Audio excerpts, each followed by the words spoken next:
Très bonjour, très chers frères et sœurs. C'est encore une fois votre frère, le frère Raphaël. Merci de me recevoir chez vous. Euh, nous sommes en train de partager sur écouter la voix de Dieu et comment être sûr que c'est Dieu qui m'a parlé. Alors, dernièrement, j'avais dit que c'est une clé pour ouvrir certaines portes. C'est l'une des clés principales parce que dans toutes les dispensations, Dieu demande qu'on écoute sa voix, que ce soit dans la dispensation des ancêtres de la foi ou des pères de la foi, que ce soit dans la dispensation de Moïse, de la loi, ou, ou, de la loi, ou même le prophète. Et ce sont la disposition maintenant de la grâce ou de l'évangile avec Jésus-Christ. La seule condition immuable que Dieu demande à ses disciples est d'écouter sa voix. Alors c'est très important d'expérimenter Dieu pour soi-même pour être en mesure de partager avec certaines autres personnes. Alors je te prie d'abord, avant de continuer de t'abonner, abonne-toi et partage cette vidéo avec quelqu'un. Et tu tu peux faire un commentaire ou me faire même un like. Il faut savoir que si tu regardes cette vidéo jusqu'à la fin, tu vas finir par écouter la voix de Dieu. Alors, dernièrement, nous avons dit que ce qui prouve vraiment que tu es un enfant de Dieu, et ce qui le démontre de plus, d'ailleurs, ce n'est pas le fait que tu appartiennes à une communauté ou que tu ailles dans une église quelconque dimanche, par exemple, appartenir aux protestantistes, chez les protestants, ou chez les baptistes, ou chez les pentecôtistes, ou chez les catholiques, ou dans les églises libres, ou les églises évangéliques, ou appartenir aux assemblées de Dieu, aux vivantes, que tu es un chrétien. La marque, la vraie marque d'un chrétien, c'est que dans toutes ces églises-là, ces gens-là écoutent la voix de Dieu, reconnaissent la voix de Dieu et ils suivent Dieu. C'est ce qui est même le socle même de l'unité. Alors, si tu es sourd et que tu n'as jamais écouté la voix de Dieu, alors tu as la possibilité d'apprendre à écouter Dieu parce que Dieu parle. Et il parle d'une façon ou d'une autre. On venait de le dire, il parle par le songe, par les visions. Alors maintenant, là par exemple, Dieu peut te parler par la vision. Parce que j'ai donné des exemples où Dieu parle par le songe. Et je vous ai dit que c'est la façon dont Dieu parle avec moi le plus souvent. Alors, mais tu peux recevoir aussi des visions. Moi, personnellement, par exemple, quand j'ai reçu des visions, pour parler à propos de visions, il faut lire surtout les Actes des Apôtres, chapitre... Il faut lire les Actes des Apôtres, chapitre 10, par exemple, où Paul a une vision, reçoit une vision. Alors souvent, les visions, ce n'est pas la nuit. Les visions, c'est souvent la journée.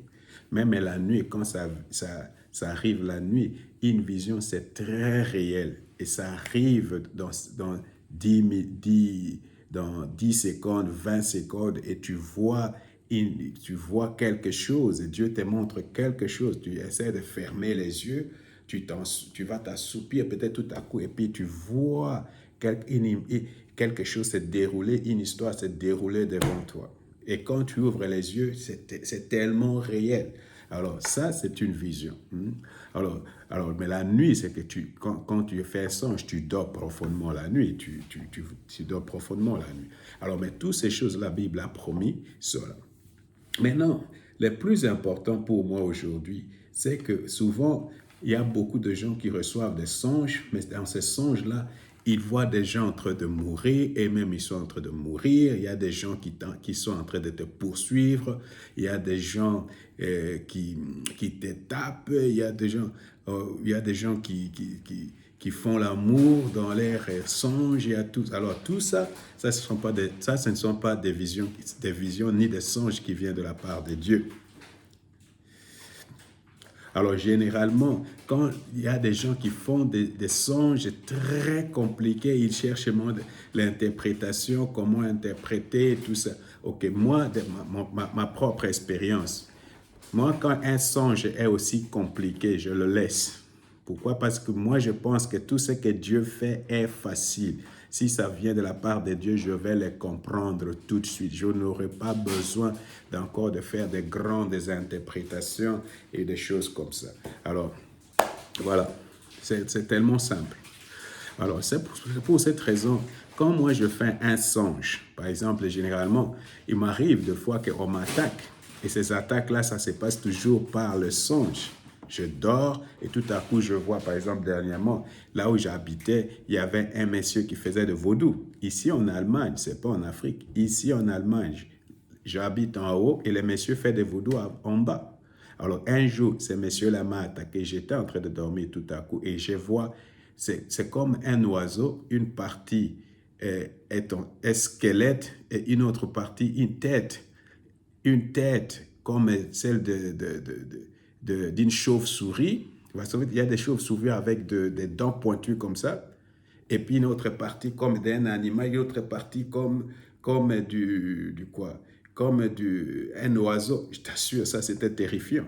Mais quand tu fais un songe comme ça, qu'est-ce qui t'arrive? Tu vas avoir peur, tu te réveilles. Dès que tu fais un songe, que ce soit un cauchemar, que ce soit des songes, on est en train de te poursuivre, que ce soit on est en train de t'égorger, tu ne dois pas avoir peur, tu te réveilles, tu t'élèves parce que ce genre de songe vient du diable. C'est seulement pour te déranger parce que la Bible dit la nuit, elle est faite pour dormir. Tu dois répéter avec moi, la nuit est faite pour dormir. Alors, si tu n'arrives pas à dormir la nuit, tu vas te fatiguer et tout ça. Alors, c'est ce que la Bible dit. Ton corps ne se régénère pas, ne se repose pas. Alors, ce sont des démons qui viennent déranger ta nuit. Les cauchemars, tout ce qui vient pour déranger ta nuit, ça vient du diable. Alors tu dois te lever. Il ne faut pas attendre. Dès que tu te lèves et tu commences à proclamer la parole de Dieu, tu commences à lier l'esprit que tu as vu au nom de Jésus. Au nom de Jésus, je te lis. Tu n'as pas d'autorité ici. Je proclame le sang de Jésus ici. Le sang de Jésus court vers cet endroit. Satan, je t'ai vaincu. Tu n'as pas d'autorité sur moi. J'étais vaincu à cause du sang de l'agneau et de la parole de ma bouche. Tu commences à proclamer la parole de Dieu. Quand tu as fini, tu rentres, tu vas dormir. Je t'assure, tu vas voir que ces rêves-là ne viendront plus. Pourquoi? Parce que ces rêves-là viennent souvent du diable. Alors, il y a d'autres rêves. Alors, les gens qui voient toujours les autres personnes en train de mourir, les autres personnes en train d'être égorgées. Tout ça, ce sont des rêves qui ne viennent pas de Dieu. Et tu vas aller, quand tu as des rêves comme ça, tu vas aller dire aux gens, j'ai vu ça, j'ai vu ça. Alors tu deviens le prophète de malheur. Le prophète qui proclame seulement les morts, des choses comme ça.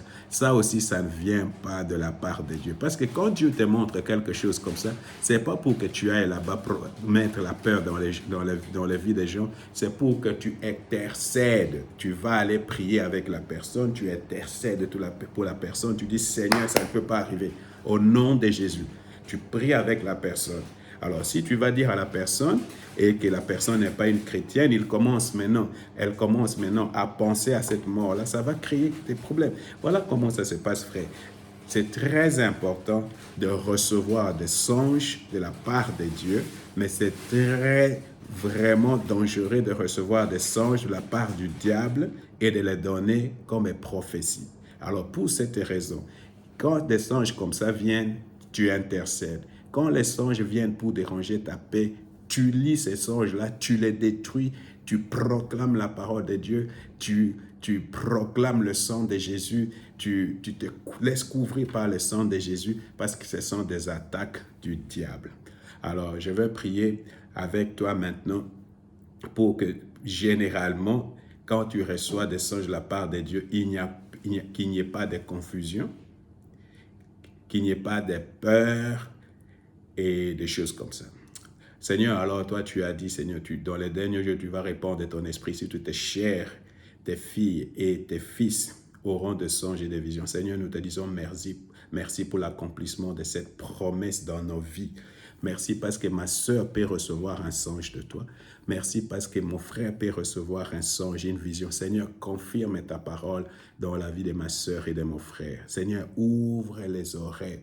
Ouvre les yeux du cœur, les oreilles du cœur pour que ma soeur voie et pour que mon frère voie.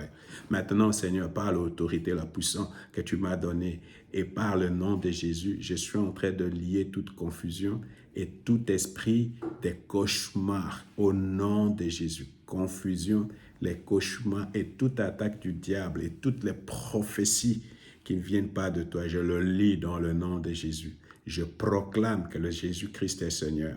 Merci, Père de gloire, pour ma sœur. Merci pour mon frère. Seigneur, fais que, Père, on reçoit des témoignages parce que tu es un Dieu qui parle. Merci, Seigneur Jésus. Amen.